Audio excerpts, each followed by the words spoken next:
आप में से कुछ लोगों को प्रोटीन के टॉपिक में कुछ कन्फ्यूजन्स थी, जिसको सॉर्ट आउट करने के लिए मैं ये वीडियो अपलोड कर रही हूँ।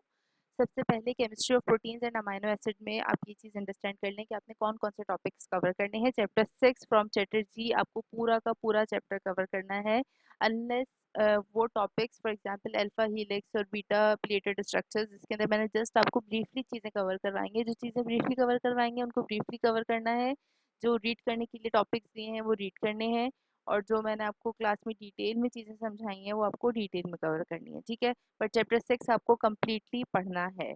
Okay, so starting with the chemistry of proteins and amino acids, proteins basically are very important biomolecules. हमारी body के main structural units होते हैं proteins, and they are the sole source to replace nitrogen of the body. हमारी body में जितना भी nitrogen present होता है, all of that is present in the form of proteins. उसके अलावा प्रोटीन्स के मल्टीपल फंक्शंस हैं, they can act as enzymes, hormones और रिसेप्टर्स। इसके अलावा इम्यूनिटी प्रोवाइड करते हैं हमारी बॉडी में।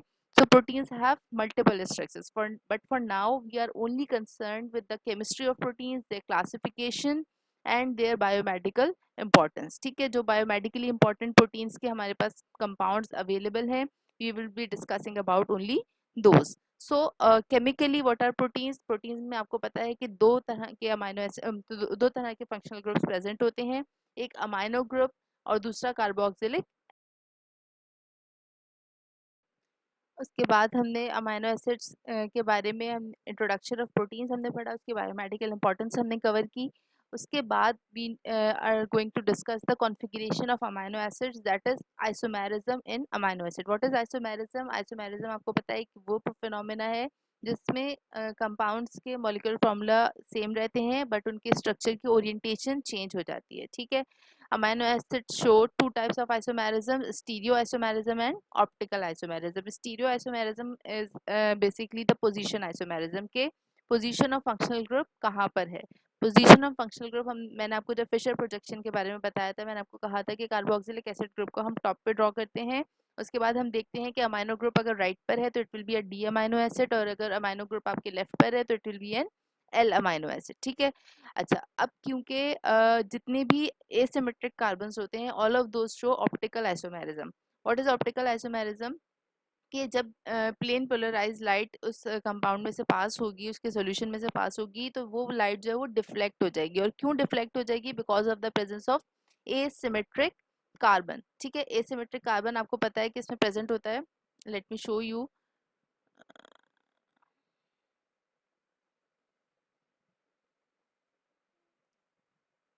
अगर आप इसमें प्रोटीन के स्ट्रक्चर को देखें, अमाइनो एसिड के,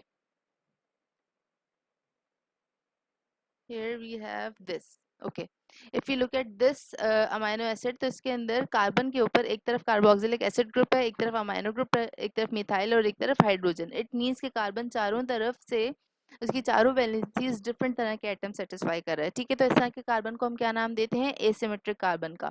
और जो भी एसिमेट्रिक कार्बन होंगे, all of those have the potential to be optically active, यानी कि वो प्लेन पोलराइज लाइट को डिफ्लेक्ट कर सकते हैं। अगर वो राइट पे डिफ्लेक्ट करते हैं it will be a dextrorotatory compound, और अगर वो लेफ्ट पे डिफ्लेक्ट करते हैं तो वो लीवोरोटेटरी कंपाउंड होगा। सिर्फ ग्लाइसिन एक ऐसा अमाइनो एसिड है कि वो ऑप्टिकली इनएक्टिव होता है। Why it is optically inactive? Because it does not have a asymmetric carbon atom. Asymmetric carbon atom ये क्यों नहीं है? क्योंकि कार्बन जो है उसकी एक valency carboxylic acid group satisfy कर रहा है, दूसरा अमाइनो ग्रुप कर रहा है, और बाकी दो वैलेंसीज जो है वो हाइड्रोजन से इसकी कंप्लीट हो रही है। So that is why glycine is optically inactive. लेकिन बाकी जितने भी अमाइनो एसिड्स हैं उन सब में एसिमेट्रिक कार्बन्स प्रेजेंट होते हैं। तो all of those are optically active compounds, ठीक है। अच्छा, अब जो है वो हमारे पास जो नेक्स्ट प्रॉपर्टी है अमाइनो एसिड की, वो क्या है कि amino acids have amphoteric nature. What is amphoteric nature? Amphoteric nature basically आप किसी भी ऐसी नेचर को कहते हैं जिसमें दो ऑपोजिट तरह की प्रॉपर्टीज प्रेजेंट होती हैं, ठीक है। अब क्योंकि अमाइनो एसिड्स के अंदर एक amino group functional as a functional group present है और एक कार्बोक्सिलिक एसिड ग्रुप प्रेजेंट है। Amino group is basic in nature and carboxylic acid group is acidic in nature. तो जब एसिडिक और अल्कलाइन दोनों ग्रुप्स प्रेजेंट होते हैं तो both of these groups have their own properties, और उसकी वजह से अमाइनो एसिड्स के अंदर भी डुअल प्रॉपर्टीज आती हैं। उनके अंदर बेसिक प्रॉपर्टीज भी होती हैं और वो एसिडिक, ओके। तो ये डुअल प्रॉपर्टीज अमाइनो एसिड किस तरह से शो करते हैं कि अमाइनो एसिड के अंदर जब दो फंक्शनल ग्रुप प्रेजेंट हैं तो इंटरनली उसके अंदर चार्ज ट्रांसफर होता है। जो कार्बोक्सिलिक एसिड ग्रुप का जो एच आयन है ये रिलोकेट होके अमोनिया के पास चला जाता है, ठीक है।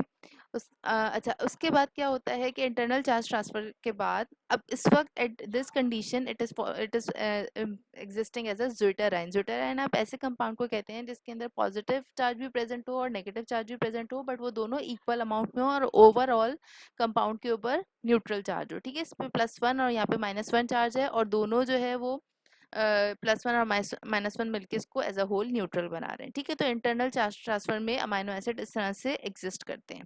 अब एसिडिक कंडीशन में क्या होगा कि एसिडिक कंडीशन में क्योंकि एच आयंस एक्सेस में होंगे, तो in because of the presence of these excess H ions, ये जो कार्बोक्सिलिक एसिड ग्रुप है it will accept this H ion और हमारे पास कार्बोक्सिलिक एसिड ग्रुप कंप्लीट हो जाएगा और अमाइनो ग्रुप के ऊपर आपके पास पॉजिटिव चार्ज आ जाएगा, ठीक है।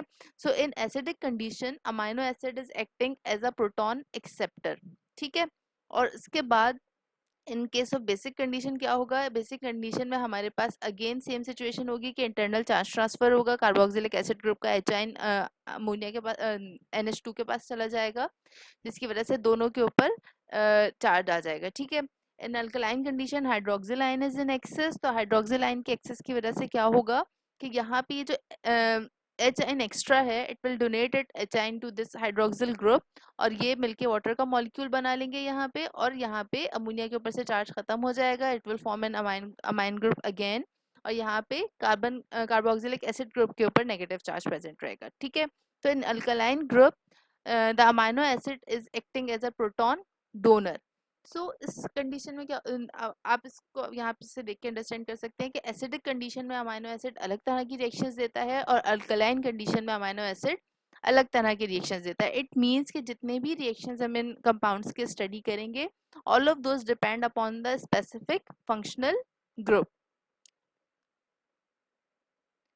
Now we move on to the chemical nature of amino acids. Chemical nature of amino acid अगर आप यहाँ पे देखें तो chemical nature of amino acid हमारे पास तीन तरह की होगी। एक तो वो रिएक्शंस जो कार्बोक्सिलिक एसिड ग्रुप की वजह से हो रहे हैं, दूसरे वो रिएक्शंस जो अमाइनो ग्रुप की वजह से हो रहे हैं, और तीसरे वो जो because of both functional group यहाँ पे रिएक्शंस हो रहे हैं, ठीक है।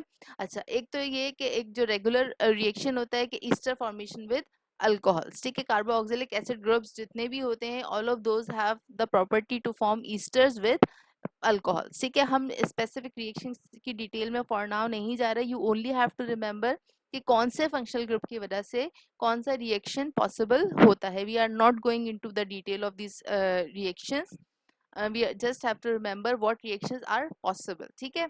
उसके अलावा reduction to amino alcohols, amino alcohol की फॉर्मेशन होना पॉसिबल है। उसके अलावा formation of amine by decarboxylation. अच्छा, ये जो डीकार्बोक्सिलेशन का प्रोसेस है अगर आप यहाँ पे बुक में देखें,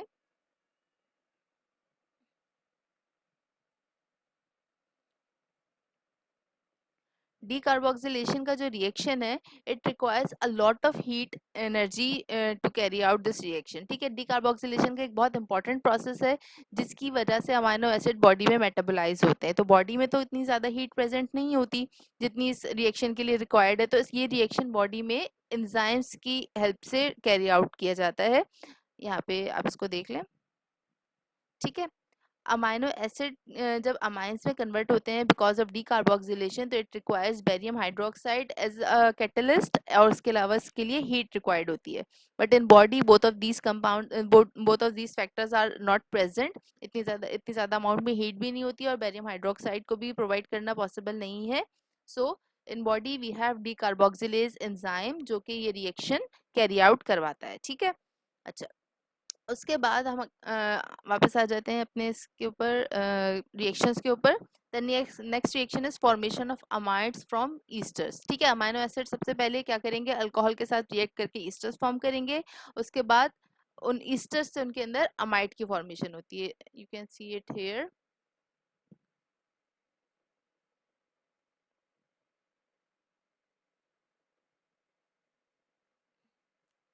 यहाँ पे, ठीक है। अमाइनो एसिड जो है वो पहले कन्वर्ट हुआ ईस्टर में, यहाँ पे एस्टरिफाई हुआ ये, उसके बाद ये अमोनिया के साथ रिएक्ट करके it will form an amino acid amide. Is that clear? Again I am reminding you कि हम ऑर्गेनिक रिएक्शन की डिटेल्स में नहीं जाएंगे. We are not going to discuss the mechanism of those reaction. That part will be covered in the organic chemistry department, but in case of biochemistry we are only concerned what reactions are possible in the body, और उन reactions की help से किस तरह से हम new drugs design कर सकते हैं, किस तरह से उन ड्रग्स का मेटाबॉलिज्म हमारी बॉडी में होगा. इन तमाम चीज़ों की वजह से we are only interested in the properties of amino acids. ठीक है. अच्छा, उसके अलावा ये तो हमारे पास हो गए वो तमाम रिएक्शंस जो कार्बोक्सिलिक एसिड ग्रुप की वजह से पॉसिबल होते हैं. ठीक है. अच्छा, उसके बाद हमारे पास some of the reactions can be carried out in by an amino acid due to the presence of amino group. अब अमाइनो ग्रुप क्योंकि एक बेसिक ग्रुप है, so it will form salt with acids. हमें पता है कि जब acids और बेसिक रिएक्ट करते हैं दे फॉर्म सॉल्ट्स. तो इसी वजह से जब ये बेसिक ग्रुप है, if it will react with an acid it will form salt. उसके अलावा formation of acyl derivative, it is a very important reaction. Acyl derivatives जब भी फॉर्म होते हैं it is the basic mechanism of detoxification. Glycine हमारे पास जो amino acid है it is basic detoxificant in our body, और इसकी वजह से इसके एसाइल डेरिवेटिव फॉर्म करने की प्रॉपर्टी की वजह से हमारी बॉडी में से जो एसाइल कंपाउंड्स हैं they are easily remove from the body. ठीक है. उसके अलावा oxidation of amino acid to imino acids. Amino acid to imino acid का रिएक्शन आपको मैं यहाँ पे दिखा देती हूँ बुक में.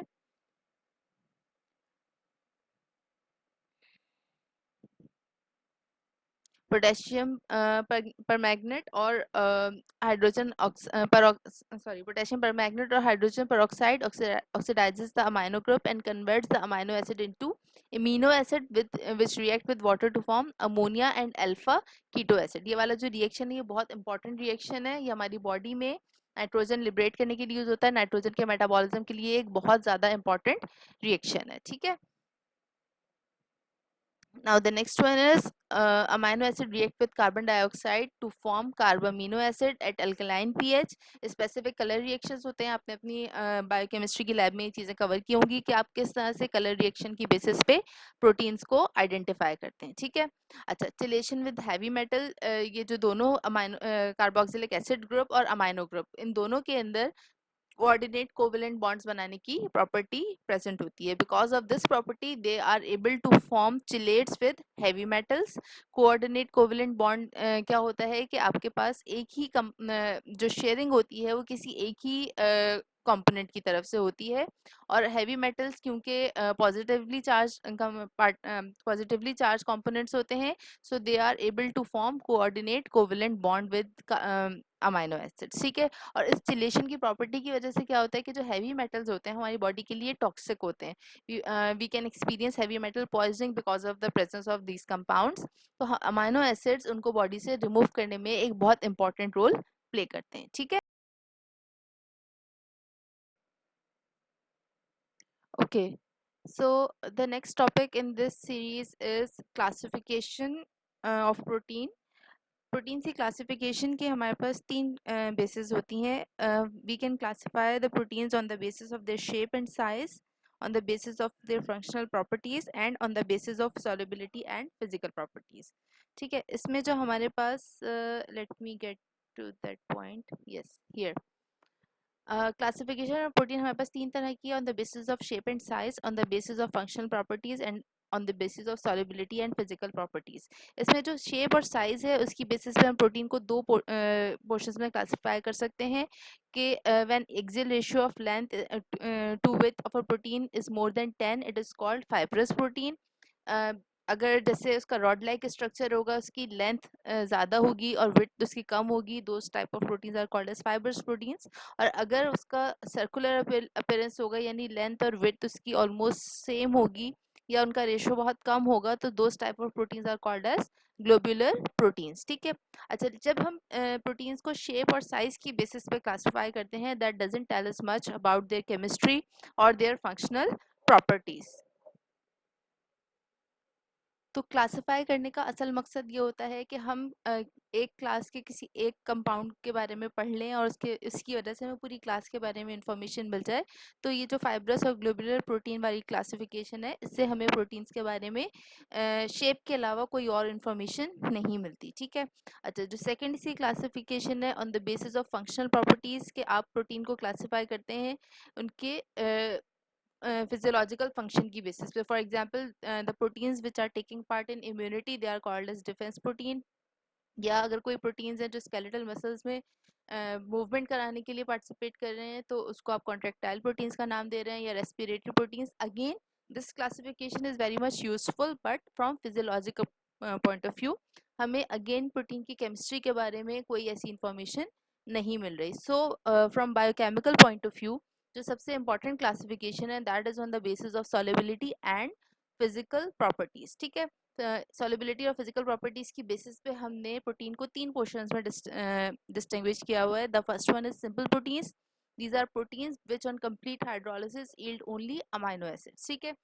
सिंपली हमारे पास जो पेप्टाइड चेन्स होती हैं, अमाइनो एसिड्स के जो सीक्वेंसेस होते हैं, those are called as simple proteins. और ये प्रोटीन्स किस तरह की प्रोटीन्स हैं कि जब इनका हाइड्रोलिसिस होगा तो only amino acids will be obtain. ठीक है। जिस तरह से हमारे पास कार्बोहाइड्रेट्स थे, जो सिंपल कार्बोहाइड्रेट्स थे, उसमें जब कंप्लीट हाइड्रोलिसिस होता था तो हमारे पास सिर्फ मोनोसेक्राइड्स के ही यूनिट आते थे और कोई और चीज़ हमारे पास नहीं आती थी। तो just like that simple proteins are those proteins which on complete hydrolysis yield only amino acids. ठीक है।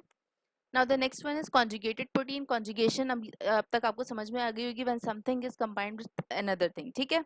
तो कॉन्जुगेटेड प्रोटीन्स ऐसी प्रोटीन्स हैं जिसमें एक पार्ट प्रोटीन का होगा और साथ में उसके एक नॉन प्रोटीन पोर्शन होगा, which is called as prosthetic group. और उस प्रोस्थेटिक ग्रुप की बेसिस पे उस प्रोटीन का फंक्शन डिफाइन होता है। ठीक है।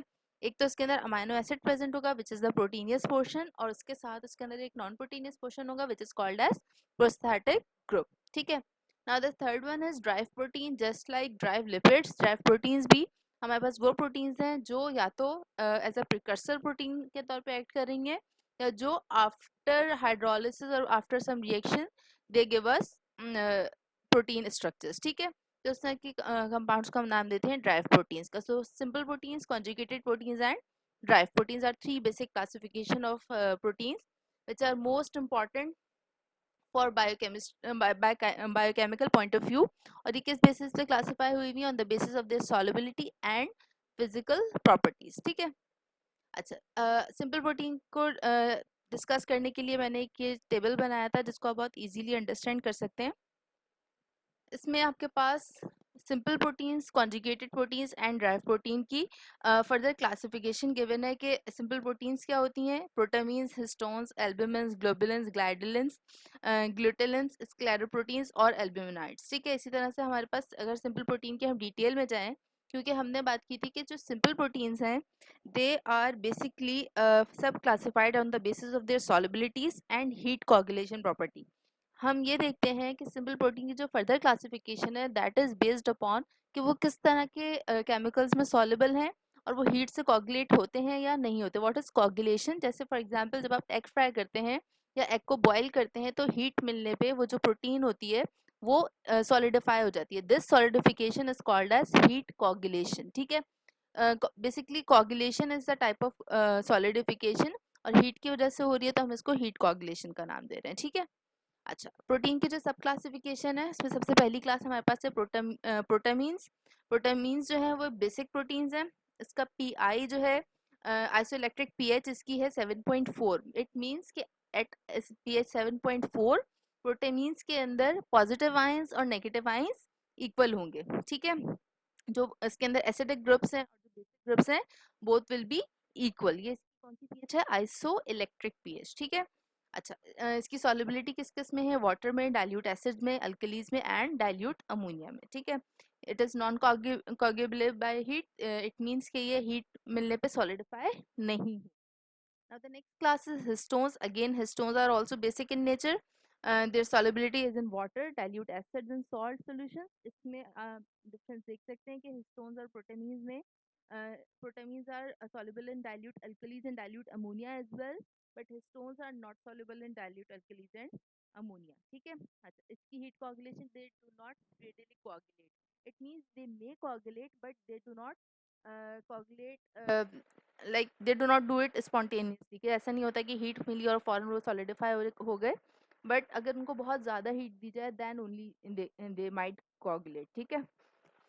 अच्छा, now the next class is albumins. Albumins are acidic proteins. इसका जो isoelectric pH है that is 4.7.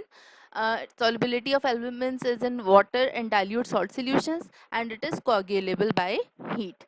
It means कि heat मिलने पे ये solidify हो जाएंगे. The next one is globulins. Again, globulins are also basic in nature. They are soluble in dilute neutral salt solutions and these are also coagulable by heat. Now the next one is glidins or prolamines. They are soluble in alcohols and they are non-coagulable in nature. Glutenins in dilute acids and alkalis, they are also coagulable in nature. Scleroproteins or albuminoids, scleroproteins और albuminoids के हमारे पास जो example हैं, those are keratin, collagen and elastin. Keratin, collagen और elastin के बारे में आप anatomy में पढ़ेंगे. They have very low solubility. जैसे आप keratin और collagen और elastin ये जो ज़्यादातर हैं हमारे hairs में, nails में ये compounds present होते हैं.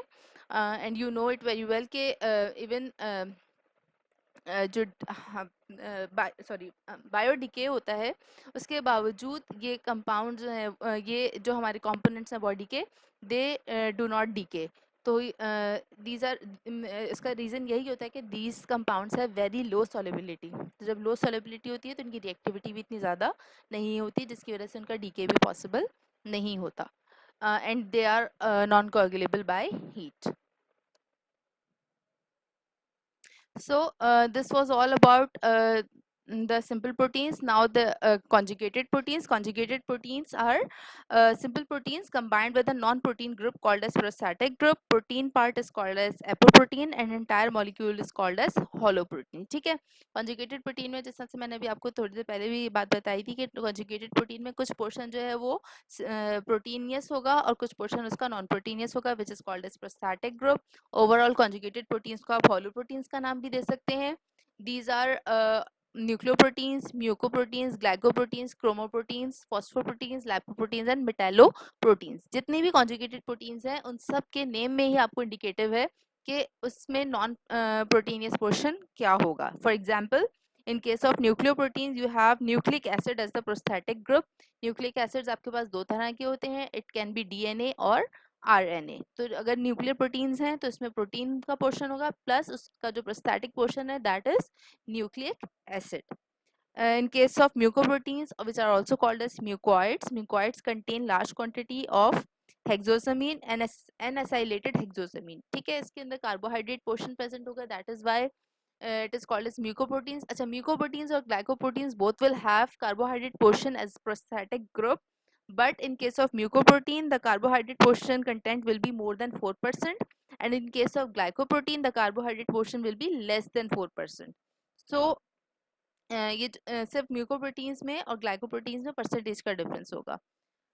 The next one is chromoproteins. Chrome is the word when we use for colored compounds. तो chromoproteins में जो prosthetic group होगा those will be colored compounds. ये भी हमारी बॉडी में दो मेन तरह के chromoproteins present होते हैं. The first one is hemoprotein and the other one is flavoprotein. Hemoproteins are the basic group which contain heme as the prosthetic group और इसमें ज़्यादातर ये रेड ब्लड सेल्स में ये पाया जाता है. ठीक है. उसके अलावा the other one is flavoprotein. Flavoprotein आपको वाइटामिन में मैंने राइबोफ्लेविन के बारे में बताया था. तो ये जो राइबोफ्लेविन है प्रोटीन, फ्लेवोप्रोटीन में riboflavin will be present as a prosthetic group. The next one of conjugated protein is phosphoprotein. Again, the name is indicative that the prosthetic portion will be phosphorus in nature and it will contain an amino acid. ठीक है. Lipoproteins, again lipid and proteins. Metalloproteins, some metal will be present and a protein portion will be present. So this is all about the conjugated proteins. Now we will move on to derived proteins. Okay. Dry proteins में आपके पास बहुत multiple तरह के proteins present हो सकते हैं। हम इसकी जो बेसिक क्लासिफिकेशन है, जो मेजर क्लासिफिकेशन है, we classify it as primary derived proteins and secondary derived protein. Primary derived proteins क्या होती हैं? They basically consist of denatured और कोगुलेटेड प्रोटीन्स प्लेस्ड इन अच्छा, ये जो डी नेचर और कोगुलेटेड प्रोटीन्स हैं, जब किसी प्रोटीन का हाइड्रोलिसिस होता है, ठीक है, हाइड्रोलिसिस के स्टेप्स डिफरेंट होते हैं। सबसे पहले एक प्रोटीन का जब हाइड्रोलिसिस होगा, it will break down into proteins, or those proteins will further break down into metaproteins. It will further move on to proteosis. उसके बाद उससे पेप्टोन्स फॉर्म होते हैं, then we have some peptides और eventually we have amino acids. तो ये जो hydrolysis का जो पूरा प्रोसेस है, इसमें ये जो प्रोसेस है ये सिर्फ प्रोटीन पोर्शन को एक्सप्लेन कर रहा है। अगर इसके अंदर कोई कॉन्जुगेटेड प्रोटीन प्रेजेंट है, तो कॉन्जुगेटेड प्रोटीन में आपके पास अमाइनो एसिड्स के अलावा भी, for example if it's a flavour protein, तो आपके पास जो एंड रिजल्ट है उसमें अमाइनो एसिड के अलावा राइबोफ्लेविन भी आएगा। बट यहाँ पे ये जो हाइड्रोलिसिस ऑफ प्रोटीन है, this is only explaining us about the protein, ठीक है। तो प्राइमरी प्रोटीन्स जो होती हैं वो बेसिकली क्या होती हैं कि प्रोटीन के हाइड्रोलिसिस के बाद जो हमारे पास डिफरेंट तरह के मॉलिक्यूल्स आते हैं which might not be protein in nature, तो उसको हम प्लेस करते हैं in primary proteins, primary drive proteins, ठीक है। So the first one of primary drive protein is proteins. These are insoluble products formed by the action of water, very dilute acids and enzymes. अगर protein का hydrolysis by action of water हुआ है, या by action of very dilute acid, या enzymatic hydrolysis हुआ है, तो आपके पास जो कंपाउंड्स आएंगे those will be proteins and they are predominantly form from certain globulins. जब ग्लोबुलिन्स का हाइड्रोलिसिस होगा, most of the time proteins उस वक्त फॉर्म होते हैं, ठीक है। The next one is metaprotein. They are formed from further action of acids and alkalis on proteins. जब एसिड और अल्कली प्रोटीन का हाइड्रोलिसिस कॉज करेंगे, देन वी विल हैव मेटाप्रोटीन्स। अच्छा, मेटाप्रोटीन्स और मेटालोप्रोटीन्स में आपने कंफ्यूज नहीं होना है। Metalloproteins are conjugated proteins which contain metal as a prosthetic group, and metaproteins are drive proteins which are obtained by the hydrolysis of protein by acids and alkalis, ठीक है।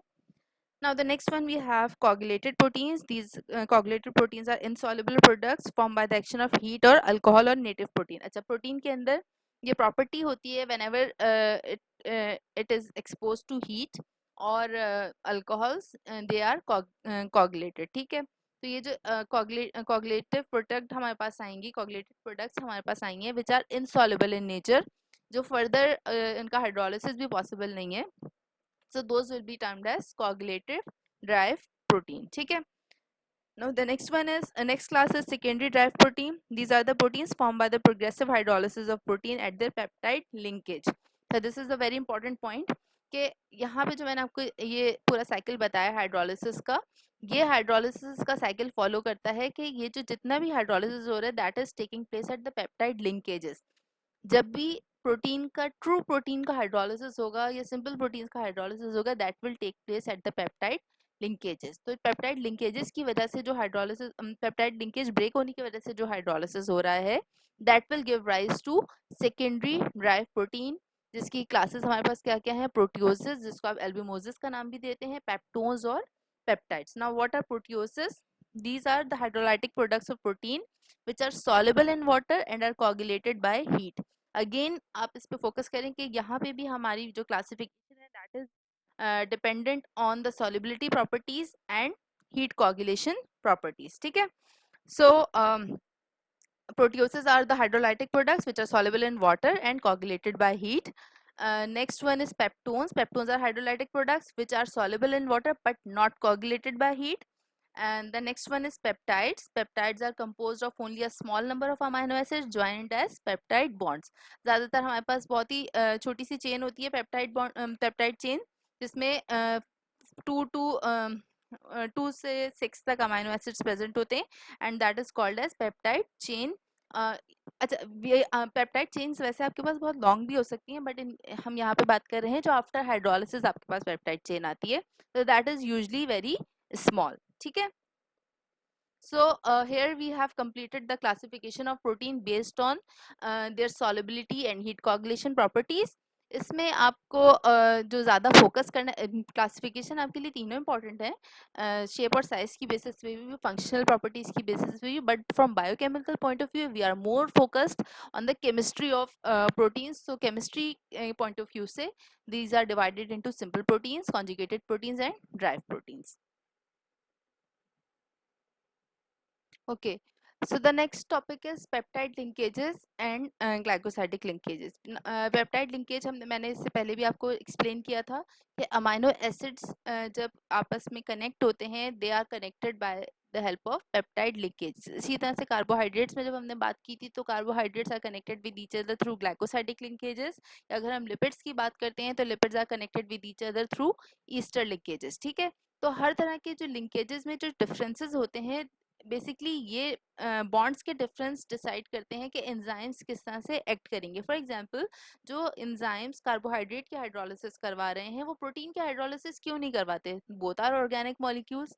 उसका रीजन यही होता है कि उनके जो बॉन्ड की डिफरेंट प्रॉपर्टीज होती हैं, those properties specify the enzyme. ठीक है, अगर कोई ऐसे कंपाउंड्स हैं जो सिर्फ कार्बोहाइड्रेट की हाइड्रोलिसिस करवाते हैं, it means they are only able to break the glycosidic linkages. या अगर ऐसे एंजाइम्स हैं जो सिर्फ प्रोटीन की हाइड्रोलिसिस करवा सकते हैं, it means that they are only able to break down the peptide linkages. ठीक है, अच्छा, पेप्टाइड लिंकेज बेसिक होता क्या है? The carboxylic acid group of one amino acid is attached to the amino group of another amino acid. ठीक है, जो carboxylic acid group होगा that will donate its hydroxyl ion, और जो अमाइनो ग्रुप होगा that will donate its H ion, और उसकी वजह से एक वाटर का मॉलिक्यूल फॉर्म होगा.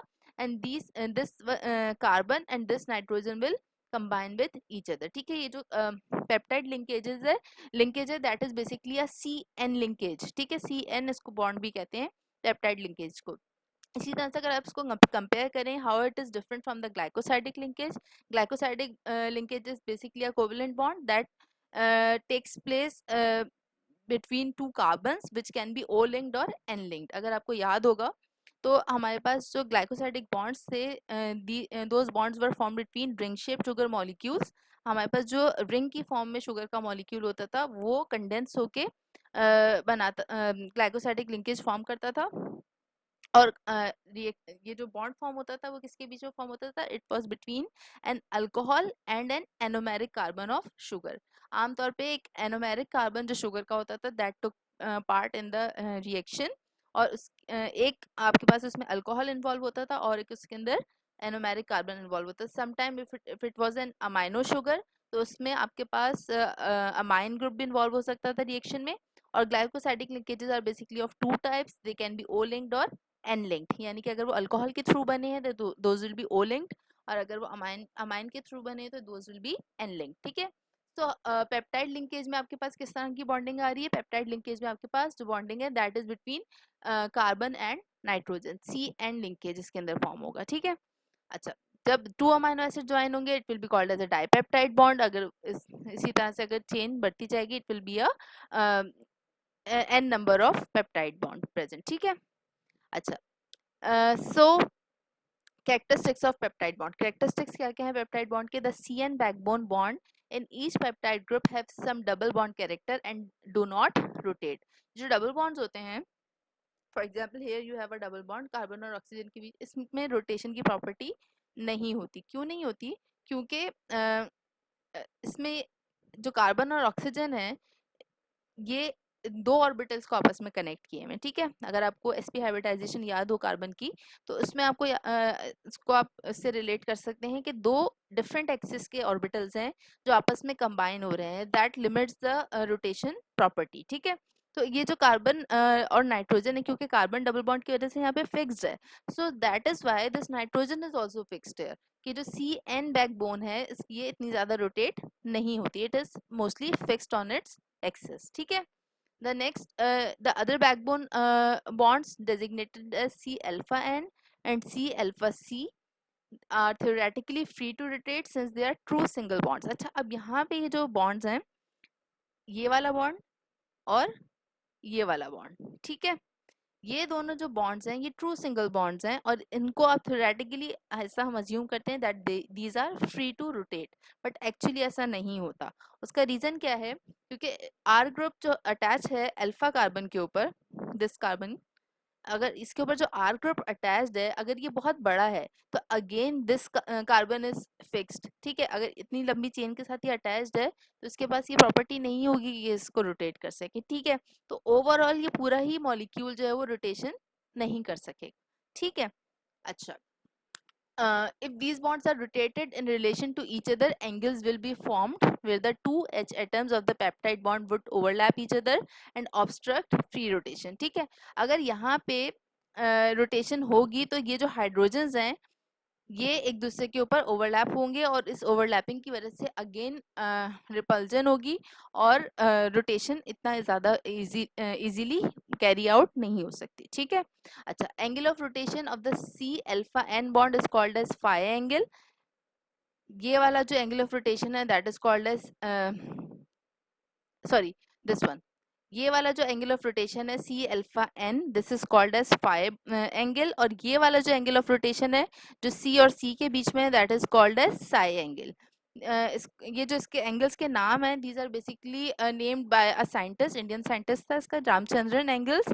और ये जो फाई और साई एंगल्स हैं these can predict whether the conformation is allowed और not allowed.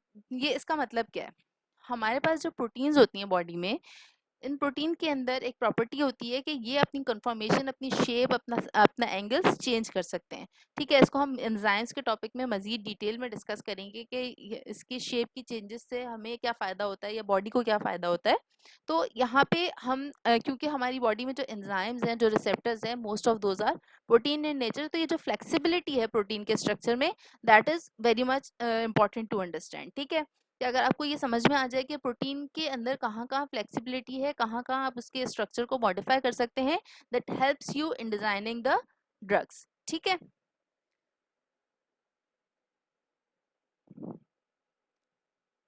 So this was about the peptide linkages. उसके बाद हमारा जो नेक्स्ट टॉपिक है it is structural organization of protein. Structural organization of protein मैंने आपको already YouTube के lecture में कवर करवा दी थी, आप उसको दोबारा से वहाँ से फॉलो कर सकते हैं। आई होप कि प्रोटीन के चैप्टर में अब किसी को मजीद कोई कन्फ्यूजन नहीं होगी। अगर अब भी किसी को कोई प्रॉब्लम है, कोई क्वेश्चन पूछना है प्रोटीन के चैप्टर में, आप फोरम पे पोस्ट कर सकते हैं। आई कैन ऑलवेज, मैं हम वीकली फॉरम्स को चेक करती हूँ, तो जो भी क्वेश्चंस होते हैं आई विल आंसर दैम इंशाल्लाह ताला, ठीक है। All the best.